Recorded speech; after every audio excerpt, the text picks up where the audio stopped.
Olá, meu nome é Dr. Luiz Eduardo Campos de Carvalho, sou médico especialista em fertilidade e reprodução humana. Eu vou comentar sobre um assunto que está em evidência, né, que é sobre síndrome de ovário policístico, né, que tiveram até alguns comentários de uma artista que acabou falando, né, que teve esse diagnóstico. Eu gostaria de explicar um pouco para vocês sobre o que significa isso, né? Então é importante, em primeiro lugar, a gente diferenciar duas coisas. Uma coisa que se chama, né, que fala que é ovário policístico e uma coisa que chama-se síndrome de ovário policístico. São coisas diferentes, apesar de elas se misturarem um pouco quando a gente fala ou quando a gente ouve esse diagnóstico, né? Então, assim, ovário policístico, na verdade, eu até já falei em outros vídeos, né? Na verdade, é um reflexo de uma disfunção da ovulação, ou seja, é uma mulher que não tem ovulação ou tem dificuldade para ovular e faz com que tenha algumas alterações no ovário, que ele parece que fica cheio de folículos, cheio de cistinhos, então por isso que chama ovário policístico. Agora, síndrome de ovário policístico, na verdade, é uma doença multifatorial, ela está associada a distúrbios metabólicos, então ela está associada não só a essa alteração no ovário, mas associada a outros problemas, como alteração da glicemia, né, com uma tendência a ter diabetes, com alteração de colesterol, com obesidade. Então, na verdade, ela é uma doença multifatorial. Então, é muito importante entender que são duas coisas diferentes, né? Tem mulheres que podem ter, por exemplo, ovário policístico e não necessariamente ela ter uma síndrome de ovário policístico. Quais são os principais sintomas associados à síndrome de ovário policístico? Geralmente está associada a aumento de pelo e acne, tá certo? Associado às vezes à tendência à obesidade ou pessoas que são mais obesas, né?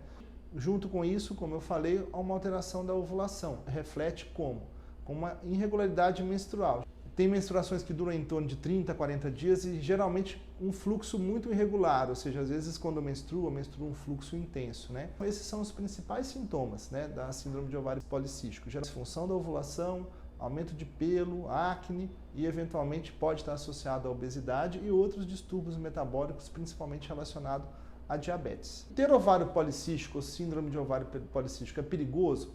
Na verdade, é muito interessante essa pergunta, por quê?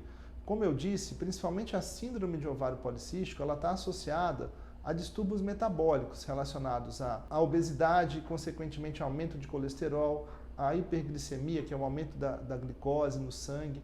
Então isso faz com que ao longo da vida, né, se a pessoa não tiver um tratamento ou uma abordagem adequada, isso faz com que ela tenha riscos, né, relacionados ao aumento de risco, principalmente de problemas cardiovasculares, de infarto, né, de derrames, né?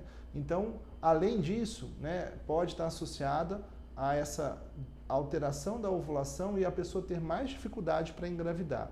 Então, na verdade, ter ovário policístico, de uma certa forma, pode ser perigoso se a pessoa não for tratada, não for orientada, né, de forma adequada, porque ela está associada a esses riscos. Então, o que pode acontecer se eu não tratar, né, a síndrome de ovário policístico? Como eu falei, além desses riscos aumentados relacionados aí à parte metabólica, essa disfunção de ovulação também está associado a um risco maior de desenvolvimento principalmente de alguns tumores, principalmente relacionados ao tumor do útero, né, da parte de dentro do útero, não do colo, né, do corpo do útero, né, um pouco mais de risco associado a um tumor de ovário, né, a um câncer de ovário.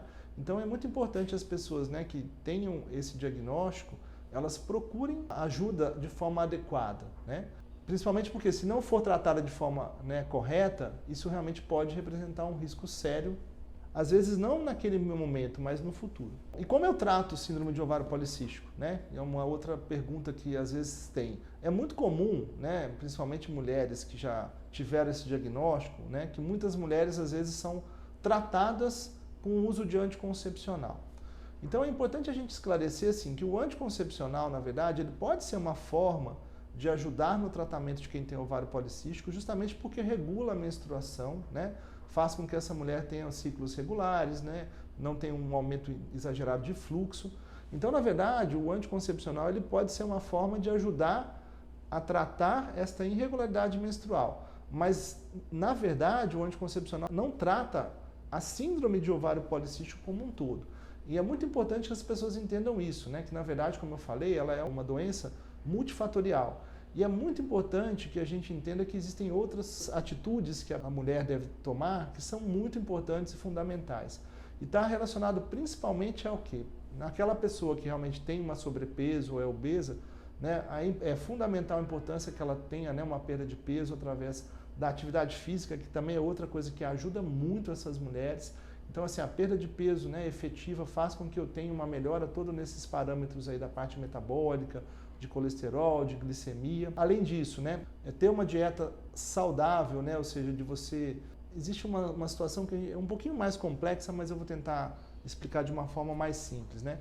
Existem algumas substâncias que estão associadas aí a produtos que são ultraprocessados, embutidos, né? Tipo produtos enlatados, com corantes, ou produtos que são de origem, por exemplo, salames, presuntos. Não estou falando que a pessoa não possa usar isso, mas existem essas substâncias que elas promovem uma alteração em nível do intestino, né, dessas mulheres, e isso faz com que desencadeie todo um processo que está associado, né, a essas alterações metabólicas, como eu havia dito, né? Voltando um pouco, né, para a minha área de atuação, isso combina com o quê? Com uma dificuldade, às vezes, da mulher ovular e uma dificuldade para ela engravidar.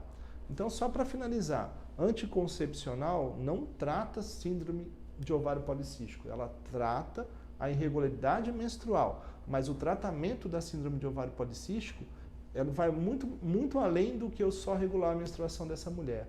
E mais uma coisa, a pessoa que está querendo engravidar, obviamente, ela não deve usar anticoncepcional, porque, óbvio, ele vai bloquear a ovulação e essa pessoa não vai conseguir a gravidez. Então, aquela mulher que tem, eventualmente, o diagnóstico de ovário policístico e quer engravidar, ela precisa, além de toda essa questão aí, como eu falei, de mudança de hábito, né, atividade física, procurar um especialista, eventualmente, em fertilidade para que seja instituído o tratamento adequado. Então é muito comum, às vezes, as pessoas simplesmente acharem que o anticoncepcional resolve tudo. E, na verdade, isso não é o mais correto. Ele pode ajudar em alguns casos, mas o tratamento vai muito mais além do que só usar anticoncepcional.